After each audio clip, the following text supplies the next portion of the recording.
Morning, ladies and gentlemen.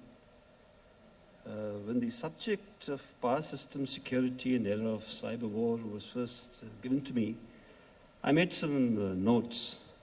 And shortly afterwards, maybe 2 days later, when I received the brief and the concept note, I found most of it, what I was planning to speak, has already been covered there. So I had a difficult job to now decide what to talk about. The fact is that cyber war in the power sector, it's a very interesting theme and a very interesting subject. There's no gainsaying that the future wars are going to be fought in the cyberspace. It's a cliche very often used. But if you ask me as a veteran with 38 years of experience in the army, and if the army today called upon my advice and said, how do we do it? The first thing I will do and tell them is that we need to target the power services and the power systems. The reason is very simple. Because of the dependencies. You hit the power sector, the power services, you can disrupt the telecommunications, you disrupt the transport, you disrupt the financial services, and that's it. The amount of dependencies that the other sectors, critical sectors, have on the power systems is well known. So that is what I would advise them to do.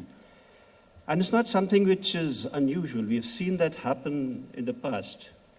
Even if I, for a moment, discount the famous Stuxnet, the two famous Merry Christmas attacks in Ukraine, which happened, is a part of the folklore now. So the question is, it's happened elsewhere. Can it happen in India? If this question was asked of me a few years back, I would have said unlikely. And unlikely for the simple reason that the power sector then in India was generally federated. The OT systems were by and large air-gapped.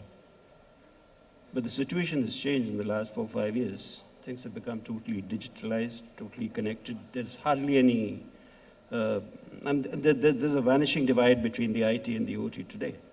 So today it is possible.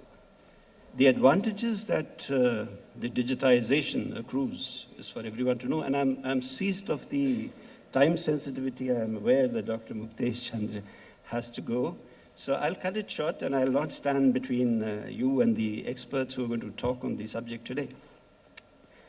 But the fact is that even at the National Security Analytics Center that we run, we find that there is a gradual increase on the attempts that are being made on the power sector entities. That's a reality. A couple of years back, it was the financial sector. But today what we see is, while the financial sector has become very robust, more resilient, so the attackers have shifted their focus onto the power sector. And that's a cause for concern. What do we do? Two things. One is that the preparedness survey was carried out by NCIIPC and ISGF.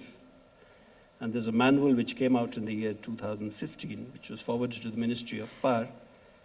And most of the recommendations were adopted by the Ministry of Power. I think I need to suggest to Reggie that we need to do that exercise all over again. It's been 5 years now. So we look forward to ISGF taking this initiative and carrying this out. The other request and a suggestion or advice I have for the power sector is that please, we cannot protect everything. It's a known fact. So you need to identify what is your critical business process and treat it as a crown jewel which needs to be protected with all its might.